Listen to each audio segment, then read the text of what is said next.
So, this is a lot more straightforward of an episode than I kind of thought it was going to be for the callback. I thought there was going to be more shenanigans and not an entire half an hour long video of them just doing the callback. I appreciate that because it's a thing that means a shit ton to them, so it should have got an episode dedicated to it. Oh, yeah. That one thing that made me laugh, and I'm noticing how it's different between people. I don't know about you when I was younger. If you wore shoes in my mother's house, you were getting your feet cut off. I mean, it was kind of it wasn't that extreme in my house, but it was generally frowned upon to wear shoes in the house. Yeah, so then it always makes me laugh when I see people with the shoes and I don't know, they put shoes on. It's like there's only one pair that's off right. That made me laugh. I thought that was really funny how it's every friend's house that I go to, like, no, just leave your shoes on. And I'm looking down and I'm looking like, some mom gonna come and beat me with a bat? Like, I'm not used to this. How are you guys wearing shoes in the house? It's like an ingrained fear in me. Yeah, that was a good little tension reliever for the start. I do appreciate how what I like to tell people and stuff like that with whether it be voice acting, streaming, acting, whatever it is. There is always a degree of you can work as hard as you want and as hard as you can. And you can still not get somewhere, and there can be a person who didn't do a fucking thing and get farther than you did. Yeah, and it can be pretty frustrating being on the other side of that, where you're the one who's, worked twice as hard to get half as far. Yeah, so I really appreciated the fact that I can't remember what the other actors' names are, but the people in the call were like, I was a Juilliard student, I studied this, that, and the other thing. He's like, I was Paul Thomas Anderson's surf instructor.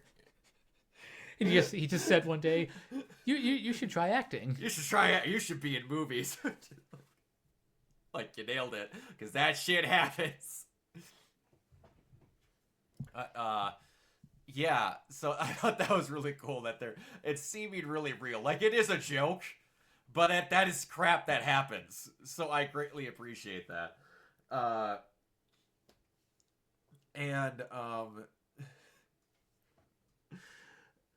I said a while back that if they don't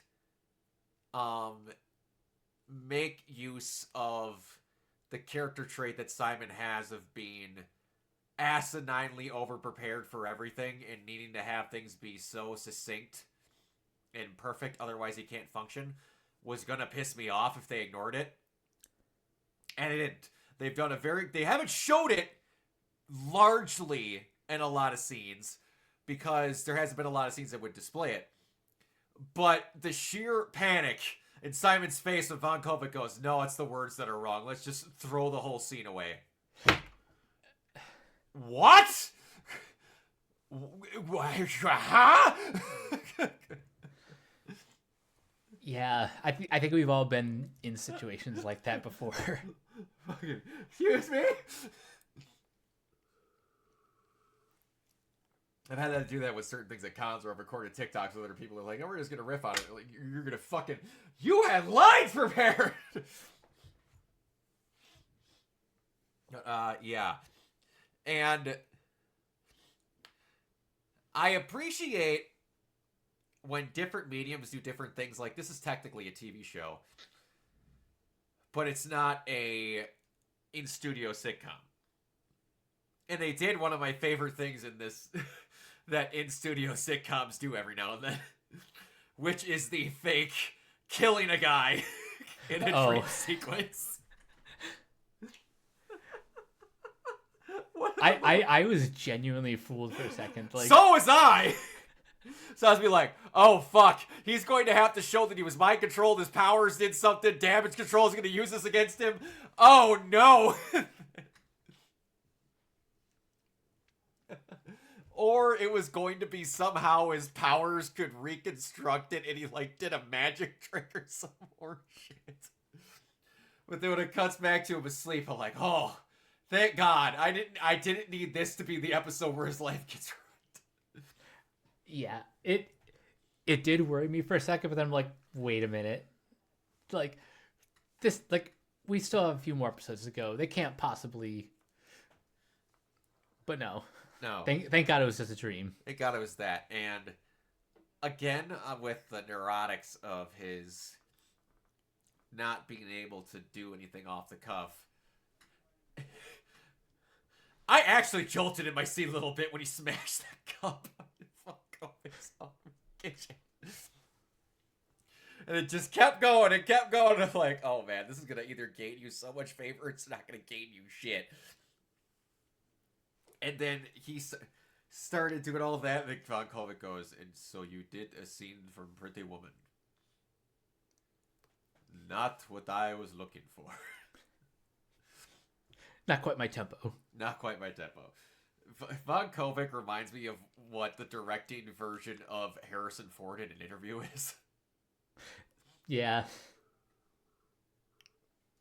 For those that don't know, Harrison Ford is notoriously a very bad interview.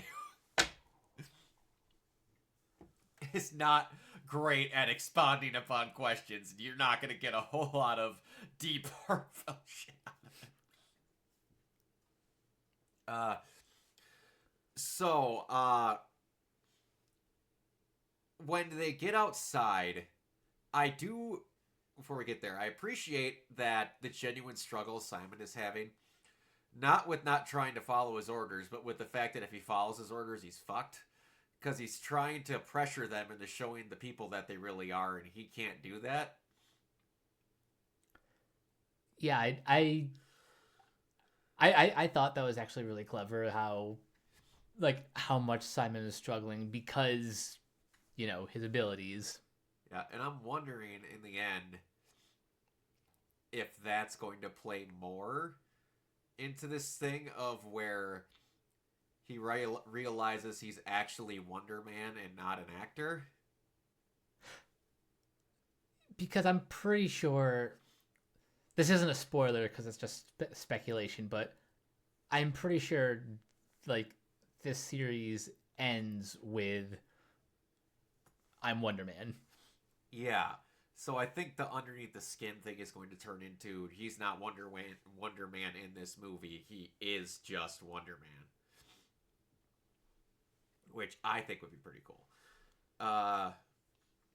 Yeah, the Trevor helping him out and them naturally breaking into the Wonder Man and Barnaby scene outside was really great. These two have really good chemistry, and it just sucks that this is probably the only thing we're ever going to see them in. Yeah, I'm gonna miss these two. And their buddy comedy dynamic. Yeah. If they ever do street level shit, they somehow end up in California for whatever reason. I want Simon to just pop up out of nowhere, but he's in the old Spotlight series, so I doubt that's gonna friggin' happen. But I expected there to be another thing. I didn't expect this callback to actually be where they get it. Oh, you thought they'd have to do another, jump through another hoop? What I thought was genuinely going to happen was that all of them were going to do their acting, and then Trevor, Simon, and maybe one other guy and another guy for Barnaby were going to get selected, and then they were going to be, I need more. I don't feel you're ready yet, but I need to see more out of you before I decide what. And then they were going to have the ending thing, the whatever problem, him dealing with damage control or whatever. Then he sorts out his personal problems, then comes back, and the final callback is where he gets the part, and that's the very last thing in the episode, in the show. Oh. That's what I thought was going to happen. But yeah, that which would have been kind of cliche, but I mean, it would have made sense. It would have been whatever. They even could have fucking mimicked a fake scene where he says "I am Wonder Man" instead of "I am Iron Man."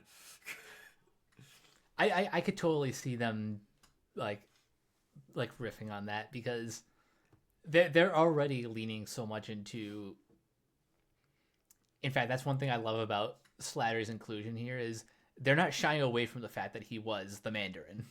No, not at all. And even so much to showing when he gets the sides where they're having to be a terrorist is like, are you seeing what is this? Why are you looking at this? Then he gets the sunglasses, he gets into character, and on top of that, they really use everything of these characters. Where when Damage Control picks them up in the van, and he very plainly says, like, you're willing to testify in court. He's like, I will, but it's going to be pointless. You have an ex-terrorist. What are they going to care? Like, how have you not thought? How did I not even think of that? How did this point with Damage Control not go, yeah, this guy that got locked up for being a fake Chinese, Iranian, English-themed terrorist. I don't need to go on that whole rant again. People only care about the proper culture when it needs to suit them to bitch about it. But yeah, he's just like, they're gonna care. I'm a former terrorist. What is my word gonna give a shit in court about saying someone else is evil? Exactly. I went against Iron Man. They're going to take my word? What the fuck is wrong with you? So I love how he naturally goes, I'm going to need more time and you can't pressure me. So he's essentially like, yeah, you're not allowed to call me and all this shit. I'm helping Simon get this movie and we're going to make sure that he's safe. And you can't be breathing down my neck so I can actually help him. I like that a lot. Yeah. It shows that he's like actually, like, they're actually good friends now. And he's not just playing a part. Yeah, he understands the struggle and what he's actually trying to do, where he's not trying to be a menace to society. And a person who got painted and played a menace to society, a actual terrorist, would understand what can happen to you if you get tagged as this for the rest of your life. Yep. Why did they need to have one of the most well-written shows at the end of this fucking shitstorm of overload of television? This show is so simple, but it's so good.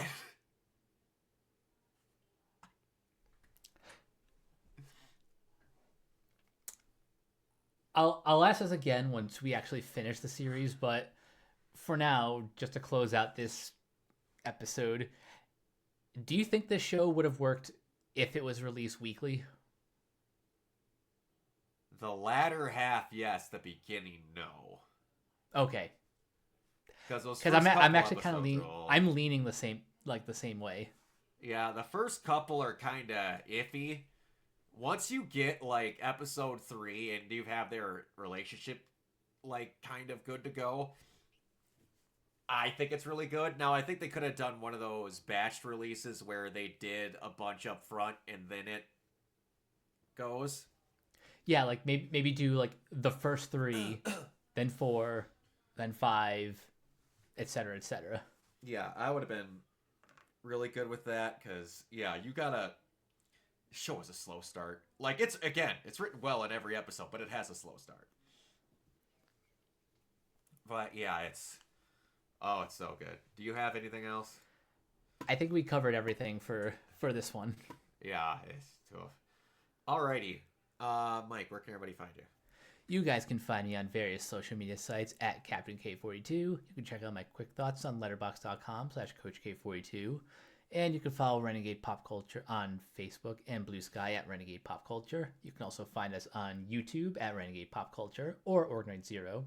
Yeah. Find us on Podchaser. Consider supporting our Patreon at patreon.com/Renegade Pop Culture. Listen to all of our podcasts on Spotify, Apple Podcasts, or wherever you listen.